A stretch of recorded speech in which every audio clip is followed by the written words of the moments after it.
नमस्कार दर्शकों, मैं ज्योतिषाचार्य अमित वेलबींग कंसल्टेंट में आपका हार्दिक स्वागत करता हूं।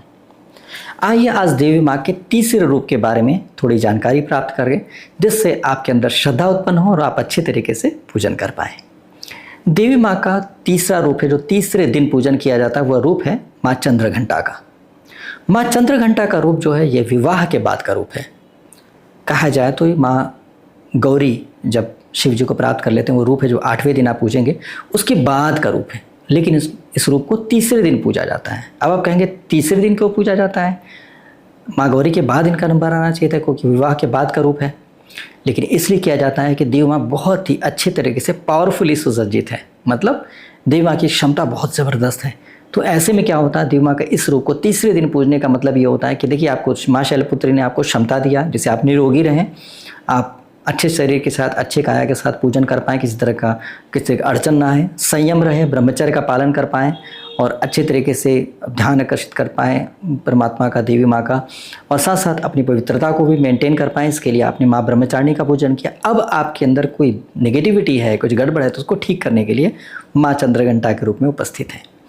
माँ चंद्रघंटा का जो रूप है वो ये है कि माँ शेर की सवारी कर रही हैं, अच्छे वस्त्र पहनी हैं, क्योंकि विवाह के बाद तो स्त्री अच्छे वस्त्र पहनती हैं, बढ़िया से सजी धजी हैं, और साथ में इनके माथे पर चंद्रमा विराजमान है, क्योंकि शिव जी द्वारा प्रदत्त चंद्रमा है, तो चंद्रमा विराजमान, और साथ में घंटा भी विराजमान है। घंटा का भी रूप है। घंटा का रूप होने का कारण क्या है कि देवी माँ के अंदर विशेष क्षमता है कि देवी माँ ध्वनि उत्पन्न कर सकती हैं, और नादलोक से इनका संबंध है। तो नादलोक से संबंध होने की वजह से कैसी भी ध्वनि उत्पन्न कर सकती हैं। यदि शत्रु हो तो बहुत ही तीव्र भयंकर ध्वनि उत्पन्न करती हैं, जिसकी वजह से शत्रु भयभीत हो जाता है और नष्ट हो जाता है ध्वनि से भी। जैसे आपने सुना होगा, अगर आप कहेंगे ऐसा कैसे, तो आपने सुना होगा तानसेन गाते थे तो शीशा भी चटक जाता था, बारिश हो जाती थी। तो ध्वनि में बहुत पावर होती है, ध्वनि में बहुत शक्ति होती है। तो इसीलिए ध्वनि उत्पन्न करने की क्षमता देवी माँ के अंदर है। साथ साथ अब देवी माँ के रूप को देखा जाए कि कैसा रूप है, और भी देखा जाए तो देखिए, सबसे पहले माँ शैलपुत्री के रूप में क्या क्या था देवी माँ के हाथ में। देवी माँ का इस रूप में हाथ 10 है। पहले तो ये जानकारी लेंगे, तो हाथ 10 है। 2 हाथ जो है माँ ब्रह्मचारिणी के रूप में, दाहिने हाथ में त्रिशूल, बाएं हाथ में कमल था, तो वैसे ही दाहिने हाथ में शूल है और बाएं हाथ में कमल है। अब माँ ब्रह्मचारिणी के रूप में क्या था, दाहिने हाथ में जपमाला थी, बाएं हाथ में कमंडल था, तो यहाँ भी इनके रूप में दाहिने हाथ में जपमाला है, बाएं हाथ में कमंडल है।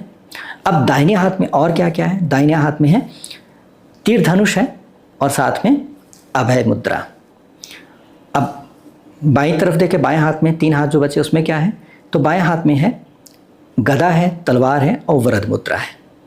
तो इस तरह से देव माँ के 10 हाथ में कुछ ना कुछ है जो आपकी रक्षा के लिए है। देव माँ इस तरह से बहुत ही पावरफुल है, अस्त्र शस्त्र से भी सुसज्जित है, और साथ साथ देव माँ के अंदर विशेष क्षमता भी है ध्वनि उत्पन्न करने की।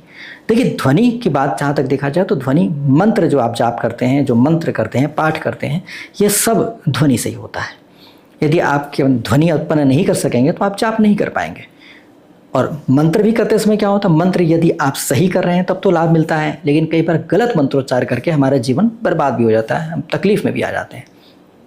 कई बार भूलेवश या कई बार ओवर कॉन्फिडेंट होकर हम लोग गलत मंत्र का जाप करके अपने जीवन को मुसीबत में डाल देते हैं। ऐसी स्थिति में माँ विराजमान है। आप माँ से प्रार्थना करें, माँ के स्वरूप का ध्यान करें, और माँ से प्रार्थना करके, हे देवी माँ, मुझसे मंत्र जाप में त्रुटि हो गई थी, कृपा करके क्षमा करके मुझे इस दोष से मुक्त कर दीजिए। देवी माँ के अंदर क्षमता है, तीव्र ध्वनि उत्पन्न करेंगे उचित मंत्र की, जो मंत्र के दोष को काट सके, ध्वनि से ही काट करके आपके अंदर वो नेगेटिविटी का नाश कर सकती हैं, और आपको फिर से पावरफुली प्योर कर सकती हैं, अच्छी वाइब्रेशन के साथ जोड़ सकती हैं। देवी माँ को माँ की तरह से श्रद्धा से, आनंद पूर्वक, रिस्पेक्ट के साथ अगर प्रार्थना करेंगे तो निश्चित तौर पे माँ अपने बच्चे के लिए अवश्य करेंगी। तो इस तरह से करके आप माँ से प्रार्थना करेंगे तो बहुत ही लाभ मिलेगा।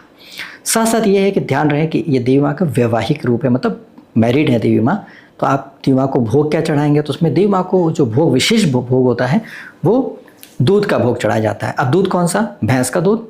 बिल्कुल नहीं।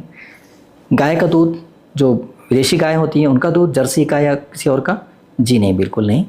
ये पूजा पाठ के योग्य नहीं है। जो पूजा पाठ के योग्य है, जो हमारी देशी गौ माता होती हैं, जैसे गीर, साहिवाल और बहुत सारी गायें होती हैं, रूप है, ये अपना जो ब्रीड है वो सब देशी हैं। वो देशी गाय के दूध में विशेष औषधीय गुण होते हैं। जिसको आज की डेट पे मॉडर्न युग में A2 मिल्क कहा जाता है। A2 मिल्क मतलब वो देशी गाय का दूध। तो ऐसे दूध आप प्राप्त करें, कोशिश करें कि देवी माँ को कच्चा दूध चढ़ाएं तो बहुत अच्छा होता है। प्रातःकाल पूजा करते हैं, प्रातःकाल दूध आता है तो प्रातःकाल आप देवी माँ को भोग लगाएं और उसका सेवन करें तो बहुत अच्छा रहेगा। तो इस तरह से करके देवी माँ को दूध चढ़ाएं। बाकी आपको जो भी चढ़ाना हो बढ़िया से बढ़िया चीज़ चढ़ाएं, बढ़िया से बढ़िया पकवान चढ़ाएं कि हाँ देवी माँ तपस्या नहीं करें, जो तपस्या भंग हो जाएगी। आपको कोई विशेष ध्यान नहीं रखने की जरूरत है। जैसे घर में कोई सुहागन स्त्री आती है, किसी की शादी होती है, उनको आप खाने पे बुलाते हैं तो क्या करते हैं, बढ़िया से बढ़िया पकवान खिलाते हैं, उनको वेलकम करते हैं, उनका आदर करते हैं। तो उसी तरह से देवी माँ को भी आप स्वागत करें। और चाहे तो आप चूड़ी, सिंदूर, जो भी बिंदी इत्यादि जो सुहाग की चीज़ें होती हैं, जैसे सुहागन स्त्री को जो भेंट दी जा सकती है वो आप बड़े आराम से भेंट कर सकते हैं।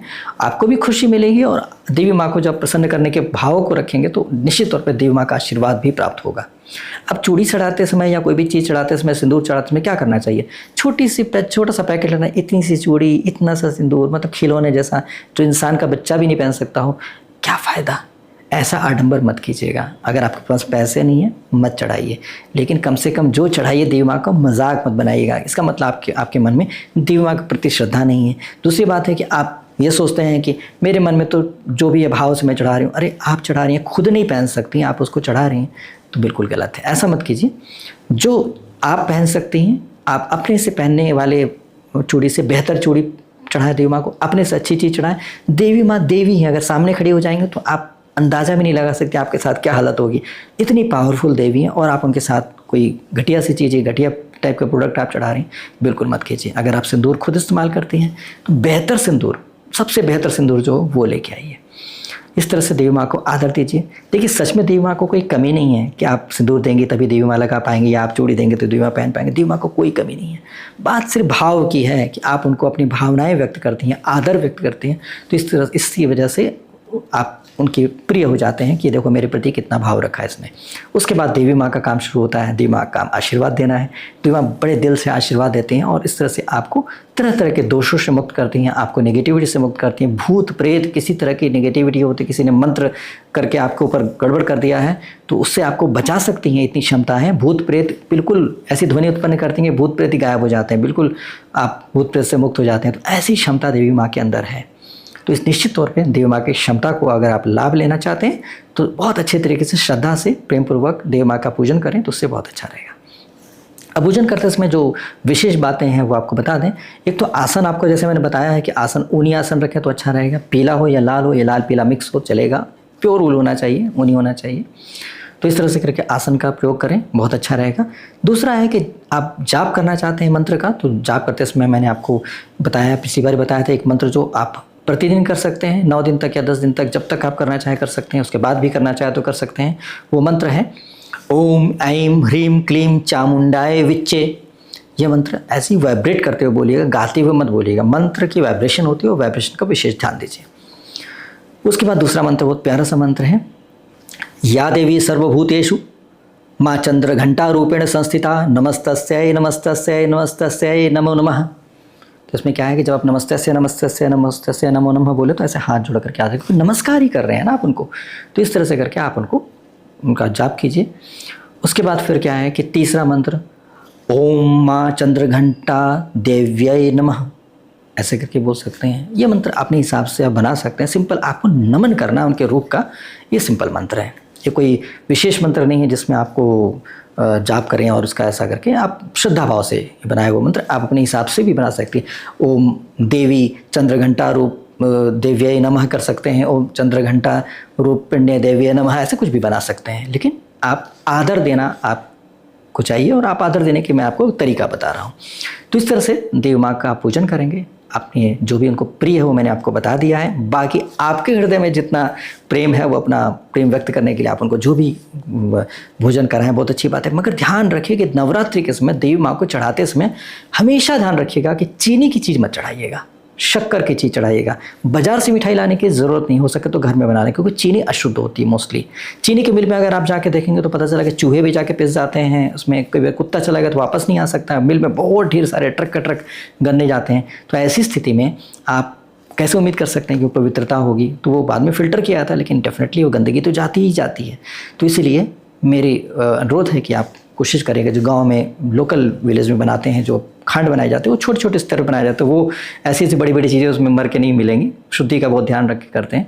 तो ऐसे में जहाँ शुद्धि का ध्यान, जहाँ शुद्ध आपको मिल पाए शक्कर, वैसे शक्कर का या खांड का या गुड़ का इस्तेमाल करें। गुड़ में भी आप काले गुड़ का इस्तेमाल करें, जो सबसे काला गुड़ होता है सबसे शुद्ध होता है, क्योंकि गुड़ का नेचुरली काला ही होता है, लेकिन उसमें केमिकल डाल के उसको ऑरेंज कर दिया जाता है या वाइट जैसा कर दिया जाता है, तो वो केमिकल की वजह से होता है, ना कि नेचुरल है। तो इसलिए जितना आप शुद्ध साफ देखते हैं, सोचते हैं बहुत अच्छा है, ऑरेंज है, लाल लाल दिख रहा है, तो शुद्ध बिल्कुल नहीं है, वो तो केमिकल का इस्तेमाल किया गया है। तो इस तरह से काले गुड़ का या शक्कर का इस्तेमाल करें तो बहुत अच्छा रहेगा। तो इस तरह से करके आप देवी माँ को भोग अच्छा शुद्ध बना सकते हैं, और अपने हाथों से बना के, बाजार का नहीं, हाथों से बना करके देवी माँ को चढ़ाएंगे तो बहुत अच्छी बात होगी, और इस रूप का आप लाभ ले पाएंगे ज़्यादा से ज़्यादा और अपने जीवन को बेहतर कर पाएंगे। उम्मीद करते हैं आप सभी को जानकारी मिल गई होगी, जो बहुत महत्वपूर्ण रही होगी आपके लिए, और आप इसका लाभ लेकर के बड़े ही श्रद्धा से, बड़े ही प्रेमपूर्वक देवी माँ के स्वरूप का पूजन कर पाएंगे। यदि आपको मेरी जानकारी पसंद आ रही है तो आप मेरे चैनल को सब्सक्राइब कर सकते हैं, जैसे और भी जानकारियाँ आगे जो भी देंगे आपको समय पर प्राप्त हो जाएंगी। और नोटिफिकेशन के लिए अगर आप बेल आइकन प्रेस करने के बाद ऑल कर देंगे तो आपको सारे वीडियोज़ जब चढ़ेंगे, जब भी अपलोड होंगे, तभी आपको जानकारी मिल जाएगा और फटाफट आप देख पाएंगे। नहीं तो पता चला मेरे वीडियोज़ देख रहे हैं, जब समय निकल गया, बाद में आपको पछतावा होगा, अरे ये तो पता ही नहीं था, मुझे पता होता पहले तो अच्छा होता। तो इसके लिए आप ऑल नोटिफिकेशन भी प्रेस कर दीजिएगा। बहुत बहुत धन्यवाद। नमस्कार।